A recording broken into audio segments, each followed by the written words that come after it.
हाय, उकडलेला बटाटा, मसालेदार सारण आणि खरपूस भाजलेला आलू पराठा.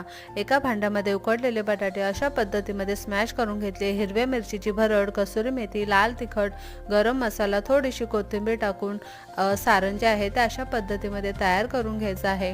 त्यानंतर गव्हाचं पीठ, चिमूटभर हळद, चवीनुसार मीठ टाकून पीठ कोरडं असतानाच मिक्स करून घ्यायचं आहे. थोडं थोडं पाण्याचा वापर करून कणकेचा अगदी सैलसर असा गोळा जो आहे तो तयार करून घ्यायचा आहे. 10 मिनिटांसाठी कणिक जे आहे ते भिजवून घेणार आहोत.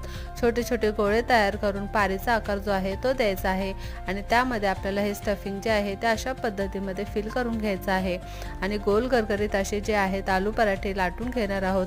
आणि आपल्या या फूडवर्ल्डमध्ये कोणत्या रेसिपी बघायला आवडतील मला नक्की कमेंट करून सांगा. आणि सर्व करणार आहोत गरमागरम आपण पराठे जे आहे ते साजूक तुपासोबत. तर कशी वाटली ही आपली आजची स्पेशल रेसिपी नक्की कमेंट करून सांगा आणि आवडल्यास लाईक, शेअर आणि सबस्क्राईब.